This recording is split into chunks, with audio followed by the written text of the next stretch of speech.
The palace walls have always kept secrets, but some secrets are too heavy even for a crown to hide. And this time, it wasn't a journalist, a whistleblower, or an old friend who broke the silence. It was Princess Eugenie herself. The world froze when she said her father's name. Not as Papa, not as His Royal Highness, but as Andrew. Her voice trembled, not out of weakness, but out of something far more dangerous, truth. Before we continue, please hit the like button, subscribe to the channel, and turn on the notification bell for updates. What could push a daughter, raised in the velvet shadow of royal privilege, to expose the people who raised her? What did she see? What did she learn that made her decide that silence was no longer loyalty but complicity? And why, of all moments, now? The cameras flashed like lightning over a stormy palace courtyard. Eugenie stood before a crowd that had come expecting charity news and goodwill gestures, but they got something entirely different. There were no smiles, no polished speeches. Only a woman fighting tears as she whispered, "I can no longer stay silent." No one knew what was coming next, but everyone could feel it, something irreversible. For years, the Duke of York had been the family's quiet embarrassment. The scandals, the lawsuits, the exile from royal duties, the carefully worded statements from Buckingham Palace, each one more strained than the last. But still, no one in the family had dared to speak. That was the rule. Protect the bloodline, no matter the cost. Yet here she was, breaking that sacred rule. The air was thick with confusion. Journalists blinked, unsure if they'd heard her correctly. Was this a confession? A rebellion? Or both? Eugenie looked tired. You could see it in her eyes. The exhaustion of someone who had been living with two realities. The fairy tale the world adored, and the nightmare that haunted her behind closed doors. She had tried to protect them once, both of them, her father and her mother. She had defended them, smiled for the cameras, posted warm family photos on Instagram to drown out the noise. But something had changed. Something big. And it all began, as many royal scandals do, with a phone call. It was late. The kind of late when even the palace lights start to dim. Her assistant had called, panicked, saying, "They're asking questions again, ma'am. This time, it's about the charities." Eugenie's heart sank. Not again. For months, quiet investigations had been brewing. Whispers about misuse of funds, suspicious donations, lavish expenses tied to charitable accounts. But these were just rumors.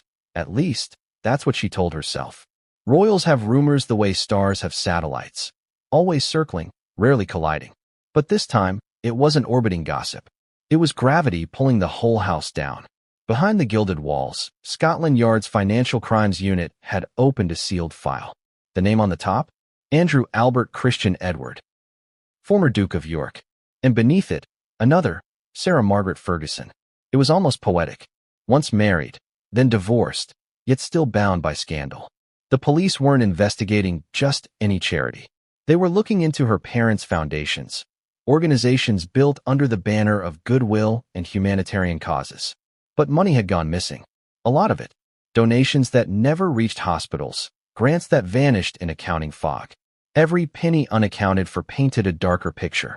And then came the worst discovery, something Eugenie herself stumbled upon. It wasn't just money. It was signatures, documents, dates that didn't match, payments authorized under false pretenses. Her father's handwriting, or someone pretending to mimic it. She couldn't ignore it anymore. That night, she sat alone in her London apartment, replaying her childhood memories like an old film reel. The garden games at Royal Lodge. Her father laughing while teaching her to ride a bike. Her mother's bright red hair glowing in the morning sun. Back then, they weren't scandals or suspects. They were just mom and dad. The people who promised her that the world wasn't as cruel as the tabloids said. But how do you reconcile those faces with the ones now being whispered about in police stations? She wanted to believe there was a mistake, a misunderstanding. But deep down, she knew no one investigates the royal family lightly. If Scotland Yard had opened a file, they already had more than whispers. Eugenie's statement didn't come from anger. It came from something worse, disillusionment. She had seen the cracks up close. The strained phone calls. The unspoken tension between her parents. Her mother, trying to appear unfazed, attending charity events in designer clothes that reporters claimed were gifted. Her father, recluse-like, rarely seen outside except on private golf trips. It was all coming apart. And in the middle of it all, she had tried to fix things quietly, reached out to palace advisors, requested audits, begged her parents to cooperate. But their answers were always the same. It's fine, darling. They won't touch us. They were wrong. Because this time, the crown couldn't protect everyone. The police weren't just looking for missing money. They were tracking international transfers, accounts in the Caribbean, Switzerland, and even Monaco. One insider claimed it looked less like financial mismanagement and more like strategic concealment. The press hadn't caught on yet, but insiders had. One leak, one photo, one careless remark, and the story would explode. Eugenie knew it was just a matter of time before someone else spoke. So, she chose to speak first. But she also knew that by doing so, she was crossing an invisible line. The British public has a complicated relationship with its royals. They love them. They hate them. They forgive, then they condemn. But what they cannot stand is hypocrisy. And Eugenie understood this all too well. She knew the power of truth, because she'd seen how her father's lies had destroyed his reputation before. When she finally stepped in front of that microphone, it wasn't to accuse. It was to confess, to the nation, to the world, and perhaps to herself, that she was done pretending.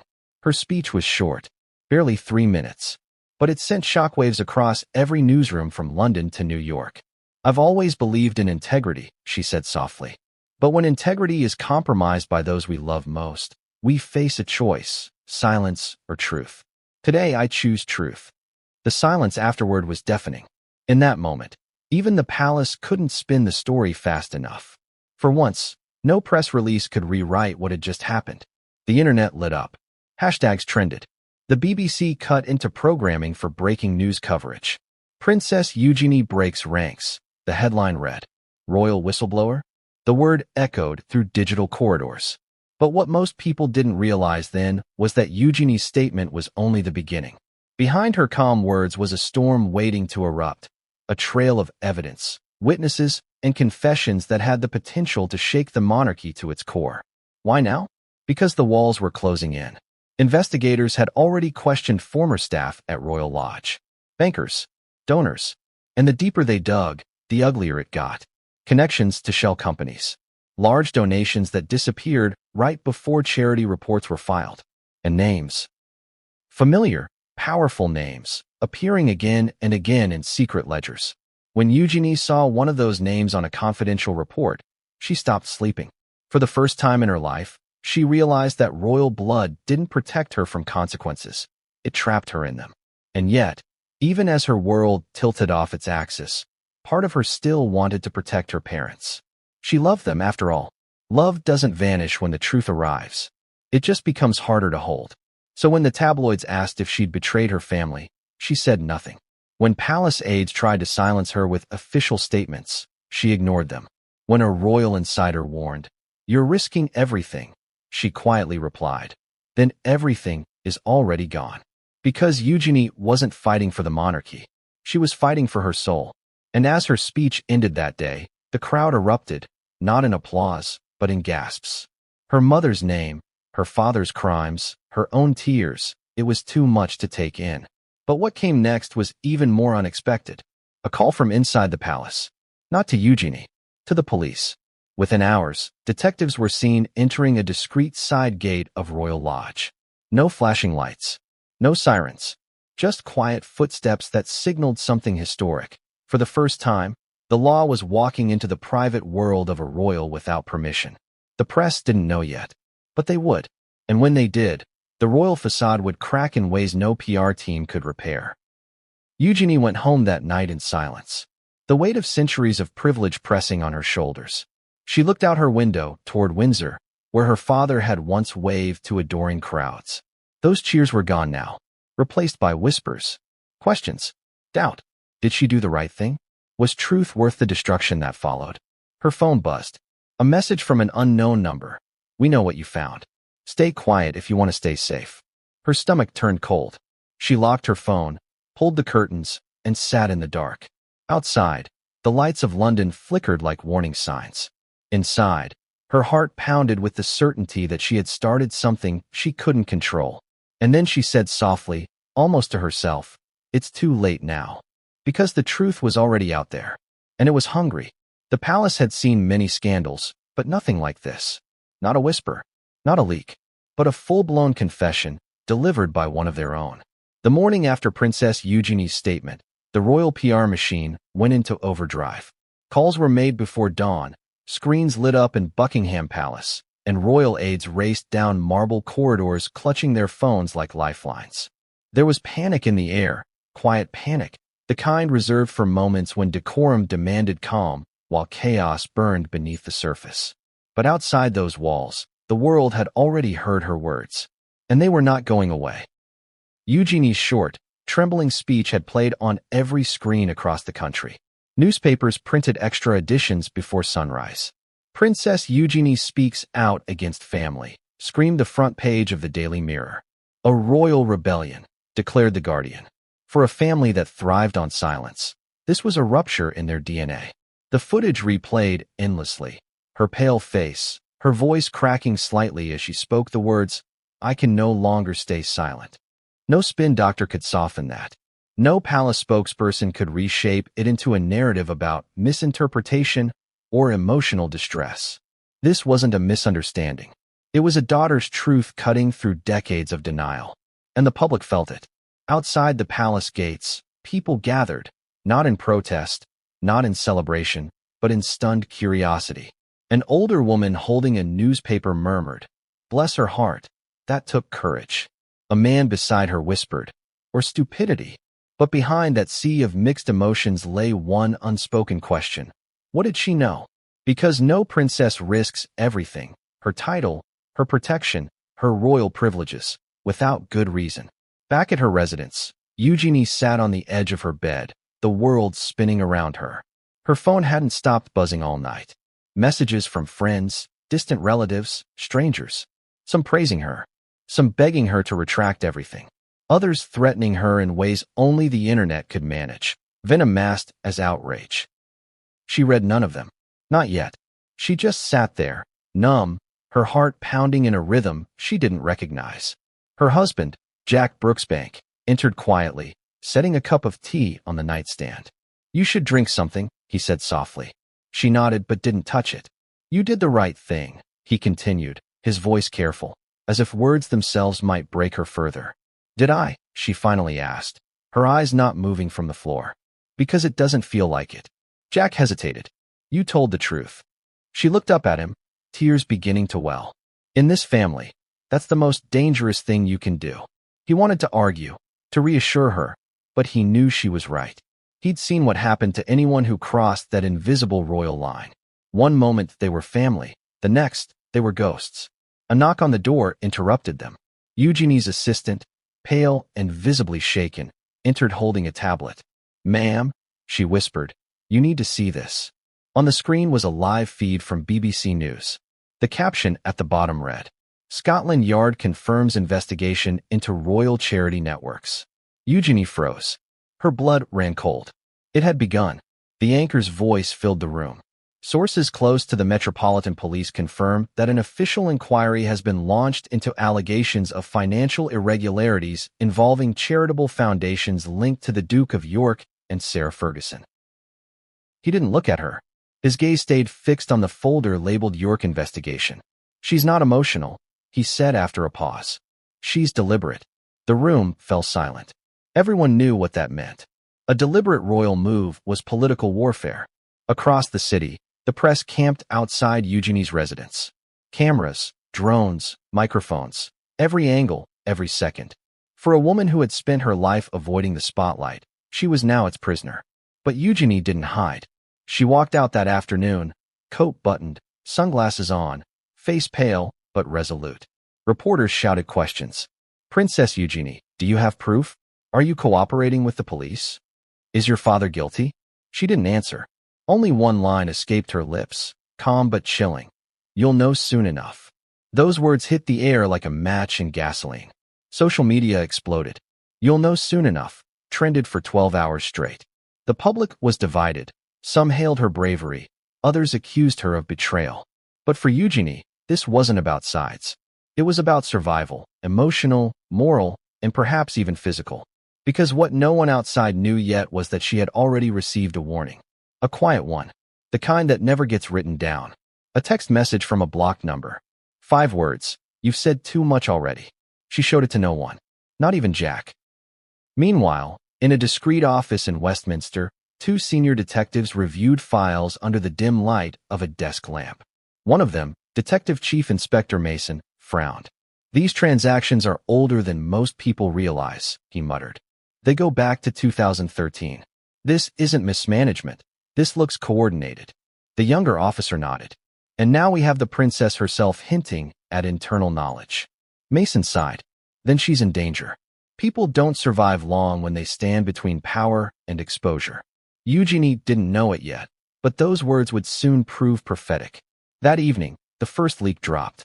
A redacted copy of a financial report showing unexplained payments totaling millions of pounds. Money funneled through multiple consulting entities linked to Sarah Ferguson's foundations. The palace denied everything.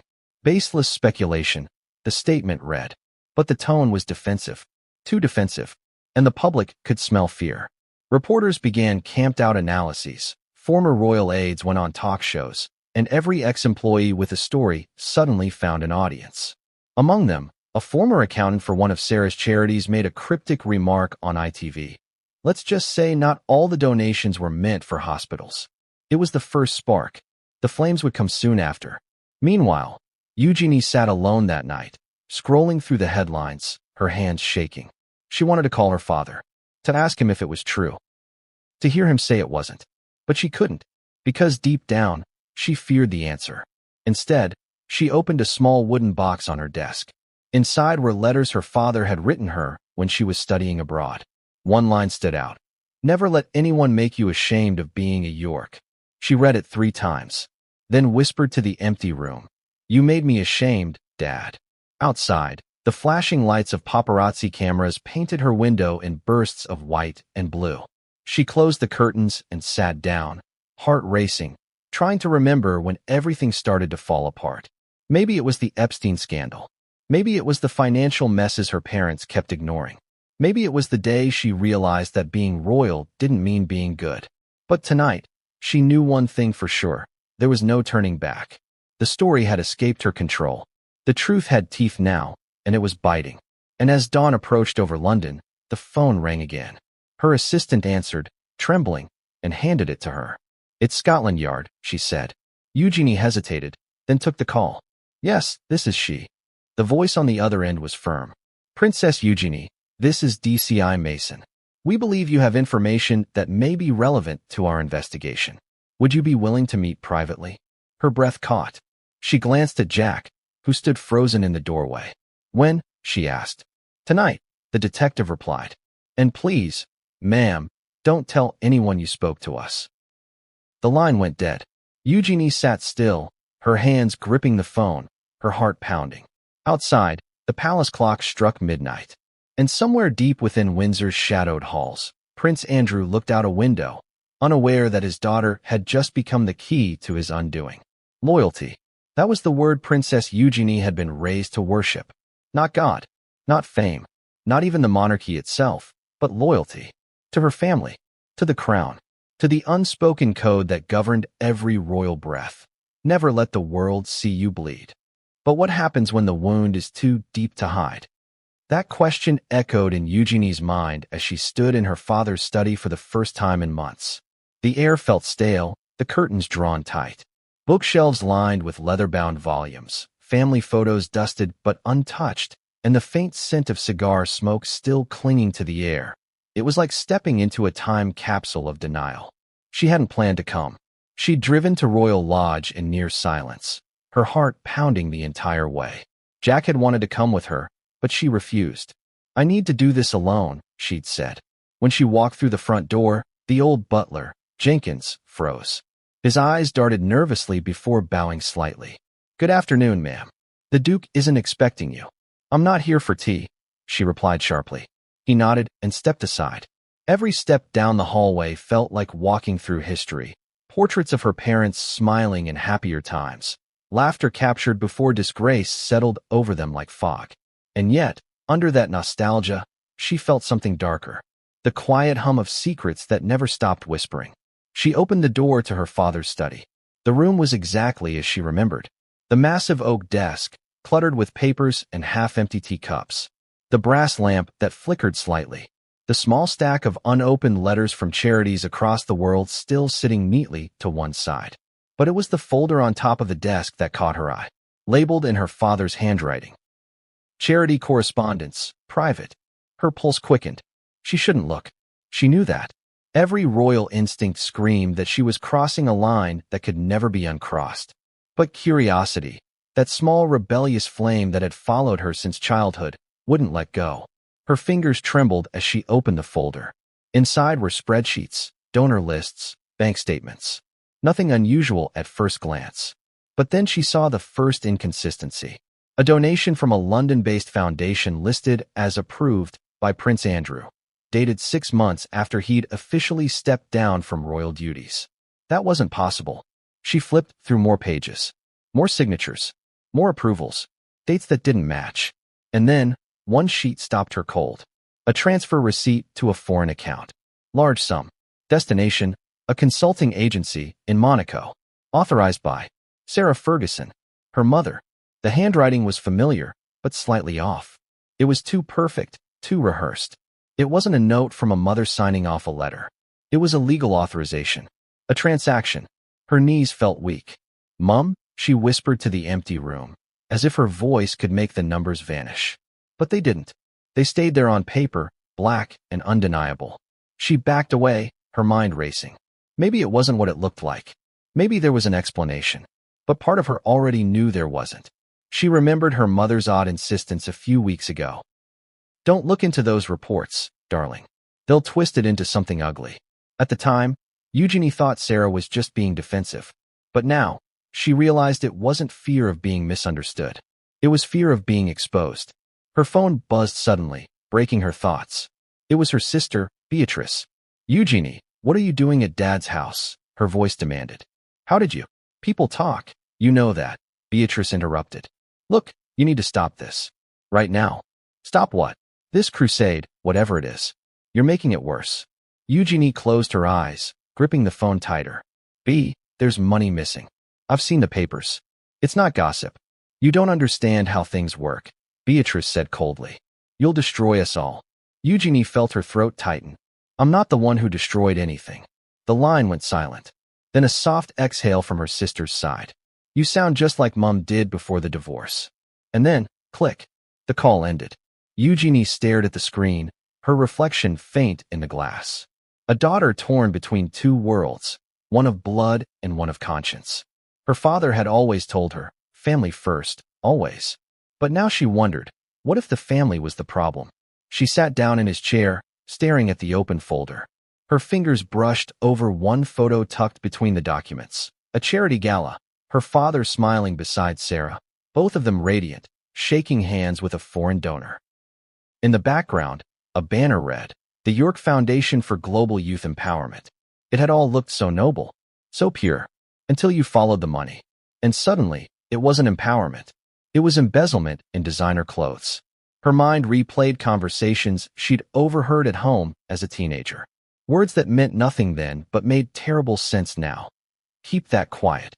He'll cover the donation later. Don't let the auditors see that form." They weren't whispers of logistics. They were cover-ups. The truth had always been there, hiding in plain sight. She just hadn't been old enough, or brave enough, to see it.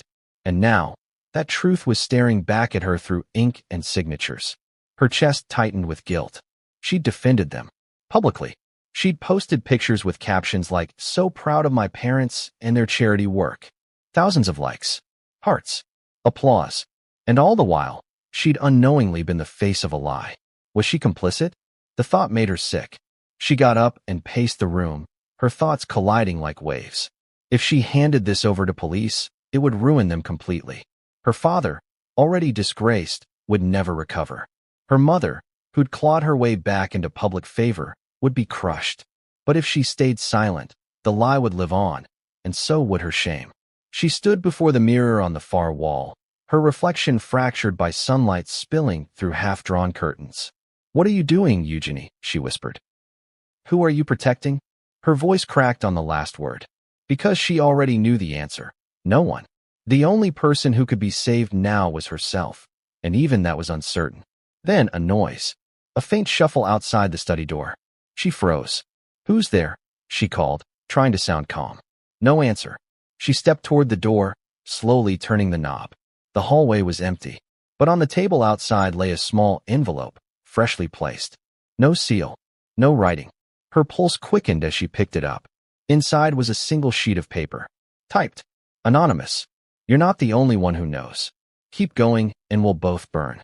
Her stomach dropped. Who left it? A staff member? A friend? Someone inside the palace? The walls suddenly felt alive, listening, watching. Every creak of the floorboards made her flinch. She slipped the note into her bag and hurried out of the room, locking the door behind her.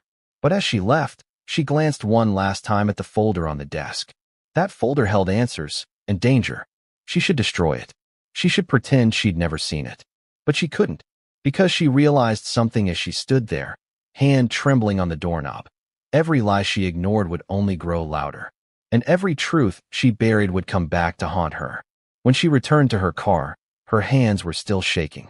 She gripped the steering wheel, staring straight ahead, but her mind replayed one image over and over, the forged signature on that transfer. Her mother's name, Sarah Ferguson. It didn't make sense. Sarah had always been chaotic, impulsive, but dishonest? No, not her mother. Not the woman who'd once told her, "Eugenie, if you have to choose between being kind and being clever, choose kind." And yet, here they were. Maybe kindness had been replaced by survival. The car ride back to London was silent except for the sound of rain tapping against the windshield. The city lights blurred through the glass like smudged memories. Eugenie tried to steady her breathing, but her mind kept flashing back to the note. "You're not the only one who knows." Who else was digging? Who else was watching? By the time she reached her apartment, night had fallen. Jack met her at the door. "Did you find anything?" he asked quietly. She handed him the folder. "Everything." He flipped through the pages, his expression hardening. "This is bad. I know. What are you going to do?" She didn't answer right away. She walked to the window, staring out at the city that once adored her family and now whispered about them behind closed doors. "Do you remember when Dad used to say he wanted to leave a legacy?" she said softly. Jack nodded. "Well, he did. Just not the one he imagined." He put a hand on her shoulder. "You don't have to face this alone." But she shook her head. "Yes, I do. Because loyalty wasn't about covering up lies anymore. It was about facing them." And as she stood there, thunder rumbling in the distance, she made a decision. She would tell the truth, no matter who it destroyed. But she didn't know that the next truth waiting for her wasn't hidden in bank accounts or charity files. It was hidden in someone she trusted most. And when she discovered it, the meaning of betrayal would never be the same again. The air in Royal Lodge always felt colder at night. Not because of the weather, but because of the ghosts that lived there. The ghosts of smiles, secrets, and scandals sealed behind locked drawers. And Princess Eugenie was about to open one of them. She had returned to the estate under the cover of darkness. The decision hadn't been rational. It was instinctive, almost desperate. The folder she'd taken home gnawed at her every waking thought. It wasn't enough. She needed to know how deep it went. Jack had tried to stop her. "Eugenie, it's too risky," he said. "If your father finds out." She cut him off. "He's not supposed to find out. Not yet." Because what she feared wasn't her father's anger. It was his silence. The kind that carried guilt. As her car pulled up to the gates, the security lights flickered. Jenkins, the old butler, appeared again, clearly uneasy. "You shouldn't be here this late, ma'am." "I need something from the study," she said curtly. His eyes darted away. "The Duke's in London tonight."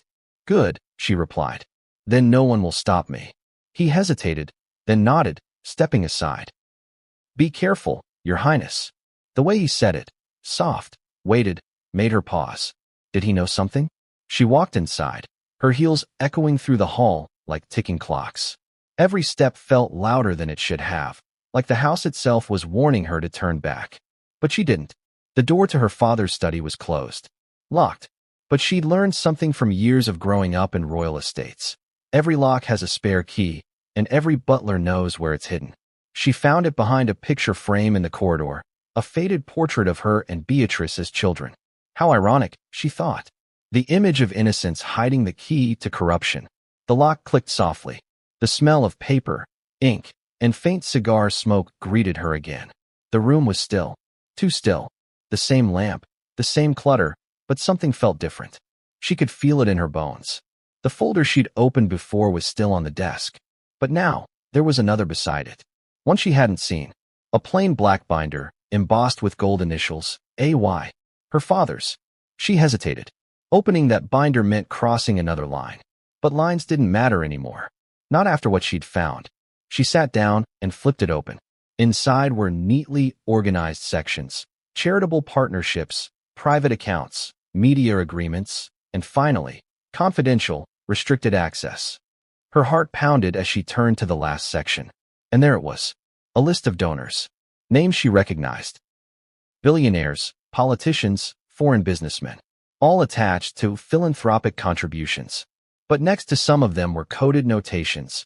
PA1, SF2, and REM. At first glance, they meant nothing. But then she noticed something chilling. Each of those codes corresponded to initials. PA for Prince Andrew. SF for Sarah Ferguson. RE. Her blood ran cold. RE. Royal Estate Management. The code wasn't for a department. It was for a source. It meant funds were being drawn directly from the estate's assets. She whispered to herself, "Oh my God." Her father wasn't just mishandling donations. He was blending them with royal property money. That was more than unethical. That was criminal. She flipped faster, hands trembling. Pages filled with fake invoices, consulting fees, and event sponsorships that never happened. She recognized one event listed, a charity polo match she attended as a teenager. The document claimed it raised £3 million for children's hospitals. She remembered the event clearly. There were speeches, photos, and glittering champagne glasses. But no mention of money afterward. No thank you letters to donors. Nothing. Now she knew why. The money never went to the hospitals. It vanished. She exhaled shakily, her throat tightening. Her father had always been distant, but she'd never imagined this. She thought of his soft-spoken reassurances. "Everything's fine, darling. Don't believe what they write." She had believed him. Every time. And now that faith was collapsing under the weight of ink and lies. Then, as she turned the final page, she found something that made her freeze. A sealed envelope. No markings except for a handwritten note on the front. For private review only, SF. Her mother's initials. She slid a finger under the flap and unfolded the papers inside. It was a letter, dated 2 years ago, addressed to her father. "Andrew, this must be handled discreetly. They're asking questions again. If the auditors come back, tell them the funds were redirected due to administrative errors. We'll fix it when the noise dies down. Do not involve the palace. It'll only make things worse. S." Her hands shook as she read it again. Her mother knew. Sarah Ferguson hadn't been a bystander. She was a co-conspirator. Eugenie felt her chest tighten. The letter slipped from her hand. The truth she'd feared most had finally materialized. Not just suspicion, but proof. "Mom," she whispered, voice cracking. She felt nauseous. The room seemed to spin around her. The woman who'd raised her to always do the right thing had written a letter telling her father to lie. She sank into the chair, trying to breathe, but the weight of what she'd uncovered pressed down like stone. And then she noticed something odd about the drawer under the desk. A faint line of dust had been disturbed. She knelt down and tugged. It didn't budge. Locked. But then she remembered the key she'd found behind the portrait. She tried it. Click. Inside was a small hard drive. Unlabeled. Just a silver casing, clean and cold. Her reflection stared back at her in its surface. Her instincts screamed not to touch it. But she picked it up anyway. Plugged it into her laptop. The screen flickered to life. A folder appeared. Archive_video. She opened it. 6 files. All dated between 2015 and 2020. Each named after events she recognized. Charity galas, fundraisers, royal tours. She clicked the first one. Her father appeared on screen, smiling before cameras at a dinner in Dubai. But the footage wasn't from the media. It was private, shot from a corner angle. Off-camera voices discussed numbers, payments, gifts from partners. Her stomach twisted. This wasn't a charity event. It was a negotiation. She clicked another. Sarah's voice this time. Laughing, charming, talking to a man about restructuring donations to maximize tax benefits. Eugenie slammed the laptop shut. Her pulse pounded in her ears. The room felt suffocating. She had seen enough. More than enough. Every instinct told her to run. But as she gathered her things, a voice behind her made her freeze. "What are you doing here, Eugenie?" She turned.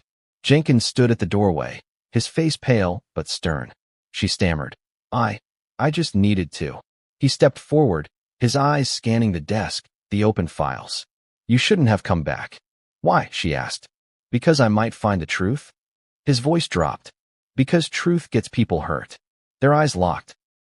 For a moment, neither spoke. Then Jenkins sighed. "You're your mother's daughter, stubborn as sin. But even she doesn't understand what she's tangled with." "What are you talking about?" she demanded. He hesitated, then said quietly, "Those files weren't supposed to stay here. Someone was supposed to collect them last week." "Who?" But he didn't answer. He only said, "Leave. Now." She clutched the hard drive, her voice trembling. "Not until I know who's behind this." He stepped closer, lowering his voice. "You already know. You just don't want to admit it." And with that, he turned and walked out, leaving her alone in the dark. The floorboards creaked overhead. A shadow moved across the ceiling. She froze again. Someone else was in the house. She turned off the lamp, clutching the hard drive tightly. The faint light from the hallway cast long, trembling shapes across the floor. She waited, listening. Then a whisper. From the hall. "She's here." Her breath hitched. She didn't recognize the voice. She bolted for the side door, heart racing. Her shoes slipped against the marble, echoing as she ran through the corridor, past portraits of her ancestors whose painted eyes seemed to follow her. She didn't stop until she reached her car. She locked the doors, her hands shaking as she looked back toward the house. A figure stood in the window, watching. She couldn't see who it was, but she knew one thing for certain. The moment she took that hard drive, she crossed a line no one in her family had ever dared to cross. And now, whoever was protecting those secrets would come for her. She started the car and sped away into the night, headlights cutting through the rain. But what she didn't know yet, what she couldn't know, was that the files on that drive didn't just implicate her parents. They implicated people far more powerful. It began with a smile. That's what Sarah Ferguson had always been known for. That wide, charismatic grin that could melt cameras and disarm interviewers. She was the royal who refused to stay broken. The duchess who fell, got up, and laughed her way back into the world's good graces. But behind that smile was a ledger. And behind that ledger, a lie. When the first whispers reached her, she didn't panic. Not yet. She'd been through worse. Public humiliation, debt, divorce, tabloid ambushes. She was battle-tested in the art of surviving scandal. But this one was different. Because this time, the call wasn't from a journalist. It was from her daughter. "Mother, we need to talk." Eugenie's voice trembled through the phone. Sarah was in her sitting room, surrounded by luxury, designer bags, imported teas, her latest charity proposals scattered across the table. "Darling, it's not a good time," she replied, pouring herself a cup. "I'm meeting with a potential sponsor later." "It's about the accounts," Eugenie interrupted. "I saw them. The transfers. The signatures." The porcelain cup nearly slipped from Sarah's hand. "What are you talking about?" "Don't pretend you don't know," Eugenie said quietly. "I've seen your letter to Dad." Silence. The kind that only comes when a truth finally lands. Sarah's eyes darted around the room, her heartbeat in her ears. "Where did you find that?" she asked, voice sharp now. "It doesn't matter," Eugenie replied. "You need to tell me the truth before they come for both of you." For a moment, Sarah didn't breathe. Then, with the practiced calm of a woman who'd lived her life walking tightropes over scandal, she said, "Don't you dare accuse me of something you don't understand." "I understand enough," Eugenie whispered. "You knew?" The line went dead. Sarah set the phone down and stared into space. She'd faced cameras, courts, creditors, but not this. Not her own daughter looking at her, as if she were a stranger. Her empire had always been fragile, built on charm, connections, and 1,000 reinventions. From television appearances to books to charity galas, Sarah Ferguson had turned survival into performance art. But no one saw the machinery underneath, the constant juggling of money, favors, and people to keep the illusion alive. Now, that machinery was grinding to a halt, because someone was pulling the curtain. Hours later, her assistant burst into the room. "Ma'am, you need to see this." On her tablet was a headline: Scotland Yard widens royal investigation. Duchess of York named in offshore inquiry. Sarah's stomach dropped. The article detailed suspected irregularities involving a series of donations routed through her International Women's Empowerment Initiative. It mentioned anonymous sources, foreign transfers, and inconsistencies in her charity's expense records. And then, the killer line. Insiders allege the Duchess was aware of the financial manipulation and personally approved key transactions. She slammed the tablet down. "That's absurd," she shouted. "It's all a misunderstanding." But the room was silent. Even her assistant avoided her eyes. Sarah's mind raced. How did they find out so quickly?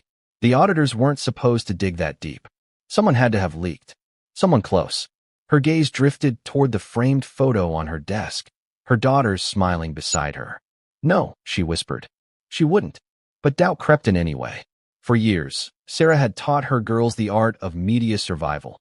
How to smile through scandal, how to act unbothered, how to win back the public by appearing relatable. She'd thought Eugenie had learned. But maybe Eugenie had learned something else: integrity. Something Sarah herself had misplaced along the way. Meanwhile, across London, journalists were digging. Every charity Sarah had ever attached her name to was suddenly under review. Old employees began to talk. Anonymous statements appeared online. Whispers of missing funds, lavish business trips, and mystery donors. One former accountant told the Telegraph, "There was money coming in that didn't match the donor list. We were told to process it anyway. When I questioned it, I was told to trust the Duchess's contacts." Every word felt like a nail in a coffin, and Sarah knew it. She called her lawyer. He answered on the first ring. "It's bad," he said without pleasantries. "They have documents. Real ones." "What kind of documents?" "Bank transfers. Signed authorizations. Emails. And there's talk of a whistleblower." Her throat went dry. "A whistleblower?" "Yes. Someone from inside one of your foundations. Possibly someone connected to the palace." The room spun. She gripped the edge of her desk to stay upright. "They're framing me," she said, voice trembling. But she didn't believe her own words. Because deep down, she knew she'd taken shortcuts. Not for greed, but for survival. The royal lifestyle demanded constant funding. Appearances, travel, charity dinners, donations that doubled as image insurance. She had built a system to sustain herself in a world that had long stopped paying her bills. But like every system built on half-truths, it was starting to collapse. She reached for her phone and dialed a number she hadn't called in years. "Andrew," she whispered when he answered. There was a pause. "Sarah," he said flatly, "we need to talk." "About what?" "About the charities." Silence again. Then, a long exhale. "It's being handled." "No, it's not," she snapped. "It's exploding." "Keep your voice down," he hissed. "You'll make it worse." "I didn't tell her anything," Sarah said quickly. "Eugenie must have." Andrew cut her off. "Eugenie is naive. She doesn't understand the damage she's done." Sarah swallowed. "She's your daughter, Andrew. She's our liability," he said coldly. The words hit her like a slap. "How can you say that?" He didn't answer, just said quietly, "If she keeps digging, she'll destroy all of us." And then the line went dead. Sarah stood there, shaking. The man who once called her my rock was now calling their child a liability. That's when it hit her. The royal machine doesn't protect individuals. It protects itself. Always. And in that moment, Sarah realized she was no longer part of that machine. She was a target. By the next morning, paparazzi were camped outside her townhouse. Every time she stepped out, shutters exploded. Reporters shouted questions about missing millions and fake donations. She kept her head high, smiled faintly, but her hands trembled under her coat. Inside, her phone wouldn't stop ringing. Journalists, lawyers, friends, all wanting a statement. But she had none to give, because she didn't know how to tell the truth without losing everything. By mid-afternoon, one of her foundation's board members resigned. Then another. Within hours, her entire board had quit, pending investigation. The empire she'd spent years rebuilding was collapsing in real time. And yet, part of her clung to denial. "This is temporary," she told herself, pacing her living room. "It's all just a misunderstanding." But then the doorbell rang. Two plainclothes officers stood outside. "Duchess Ferguson?" one asked politely. "Yes," she said, her heart hammering. "We'd like to ask you a few questions about your foundation. It won't take long." Her stomach twisted. The polite tone was worse than accusation. It was the sound of inevitability. She invited them in, trying to maintain composure. "Would you like tea?" she asked automatically. "No, thank you," one replied. "Just the facts will do." For 30 minutes, they asked questions. About donors. About accounting. About her correspondence with her ex-husband. She answered carefully, cautiously, until one of them asked, "Were you aware of any offshore accounts connected to your charities?" Her silence was answer enough. The officer closed his notebook slowly. "We may have follow-up questions, ma'am. Please make yourself available." When they left, Sarah collapsed onto the sofa, shaking uncontrollably. She was alone. Truly, terrifyingly alone.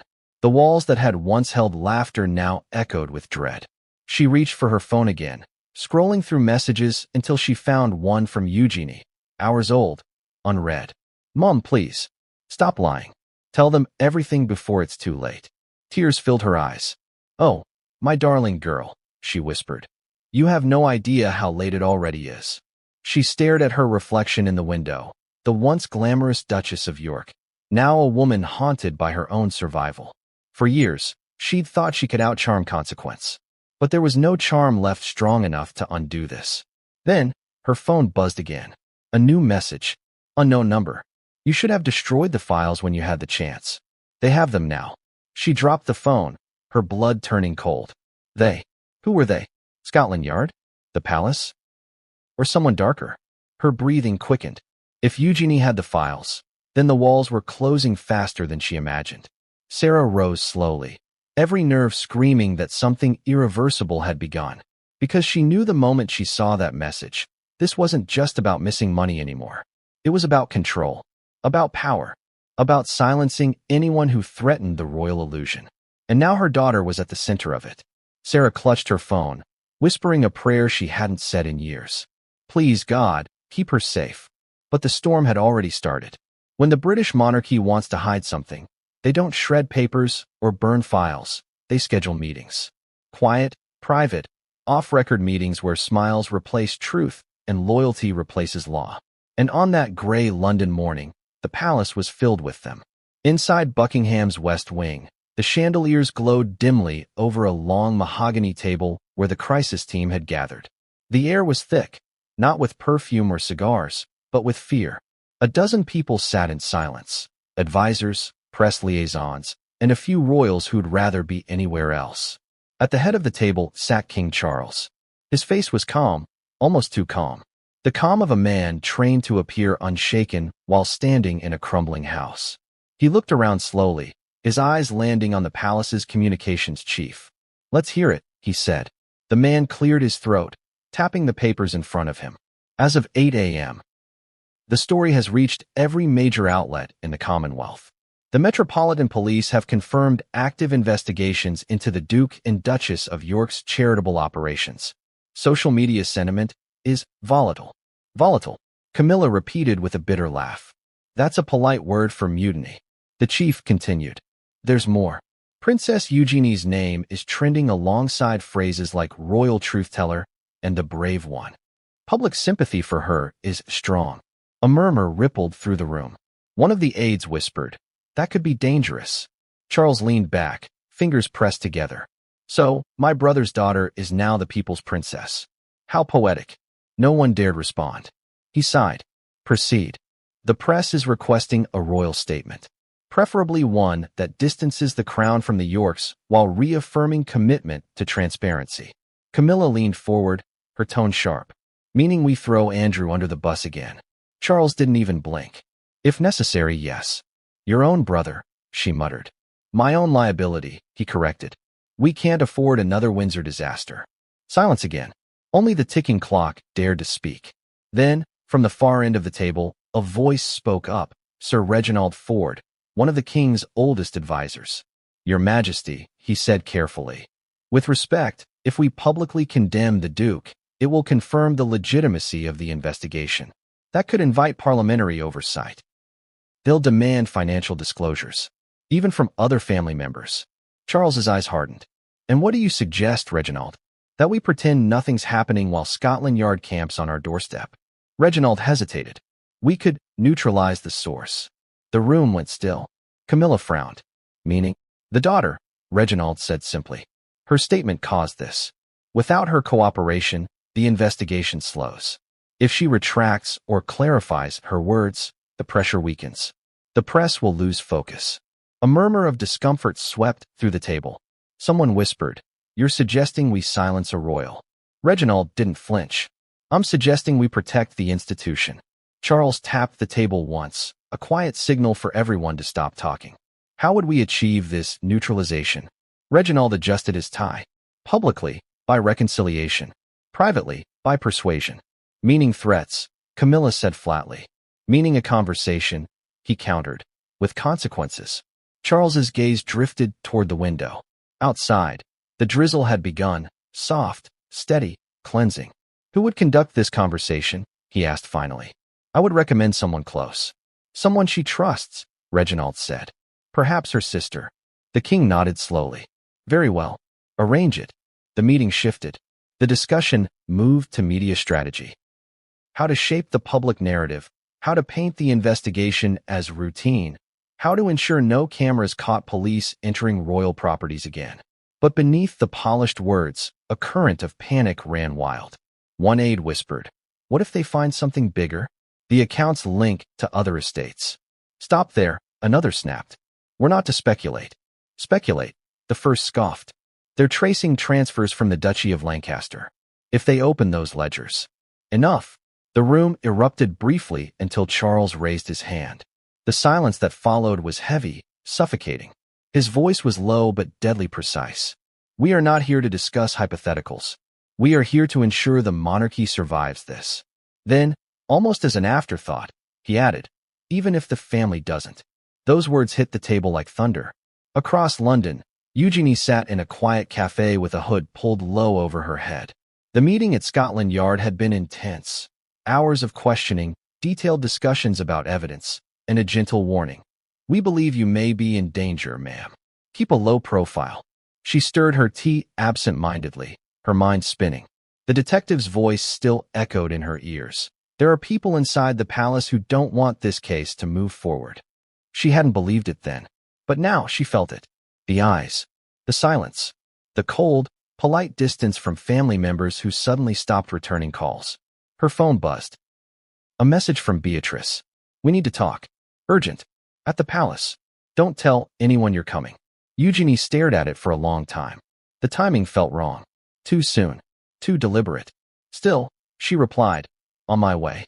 Meanwhile, in Buckingham's East Wing, another meeting began, smaller, darker. Just 3 people.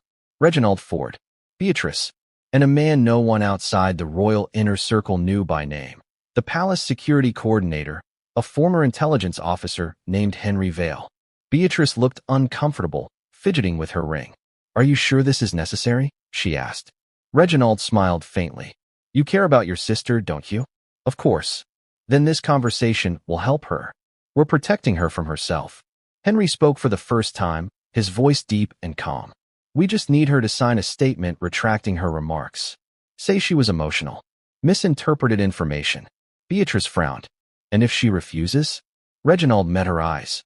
"Then she'll be reminded of the consequences of disloyalty." "What does that mean?" "Bank accounts frozen. Access restricted. Her husband's business interests questioned." "It won't come to that, of course. But she'll understand." Beatrice looked sick. "You're talking about coercing my sister." "No," Reginald said smoothly. "We're preserving the crown."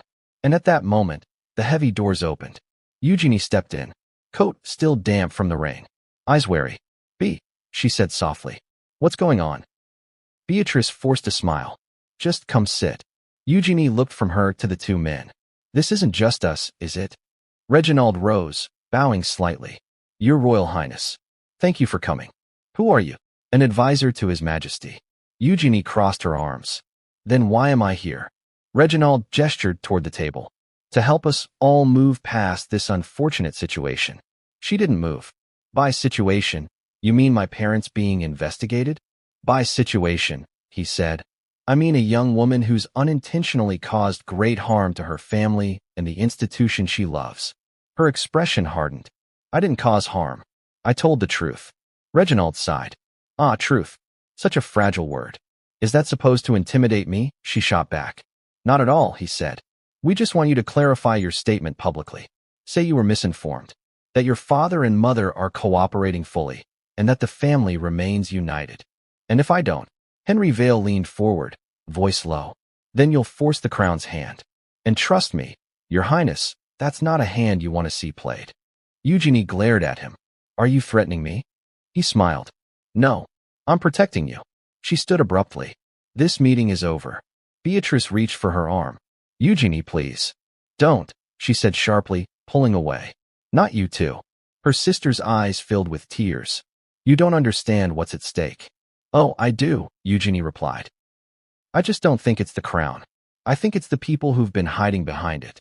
And with that, she walked out, her footsteps echoing down the marble corridor. Reginald exhaled slowly. Well, that went predictably. Henry glanced at him. Do we proceed with the alternative? Reginald nodded. Yes, she's made her choice. That night, as rain lashed against the palace windows, Charles received a single-page report delivered by hand. It read, Princess Eugenie declined reconciliation. Potential liability status, high. He set it down beside his tea, eyes dark. Camilla entered quietly. What's wrong? He didn't answer for a long moment. Then he said softly, It seems my niece doesn't understand how this family survives storms. Camilla sighed. Then she'll have to learn the hard way. Charles looked out the window, toward the dark skyline of London. No, he said finally. We'll make sure she doesn't get the chance to learn at all. The next morning, as the palace prepared for another round of press briefings, Scotland Yard received an anonymous envelope. Inside were copies of internal palace memos, confidential, untraceable, and damning. And the handwriting on the note attached was unmistakably Princess Eugenie's. If anything happens to me, this goes public. She had just turned the palace's quiet war into an open battlefield, and the royals had no idea how much worse it was about to get. The morning broke gray and heavy over London. Fog clung to the city like a secret unwilling to be told, and in that mist, a fleet of unmarked cars rolled toward Windsor. No press knew. No royal aide had been briefed.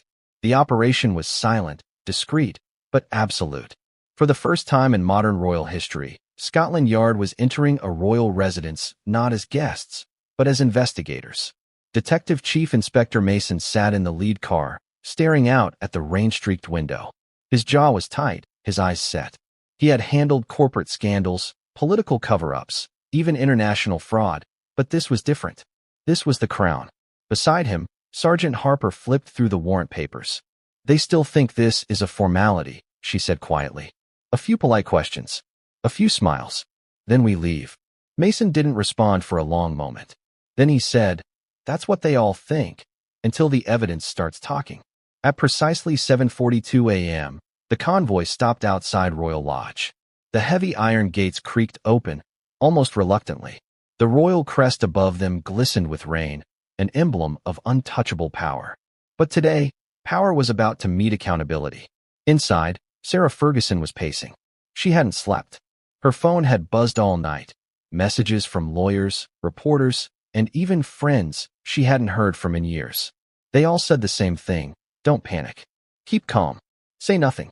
But calm was impossible when the walls felt like they were closing in. Her heart jumped when she heard the knock. Jenkins entered, pale as parchment. Ma'am, he said quietly. They're here. She froze. Who? He hesitated. The police. For a moment, she didn't move.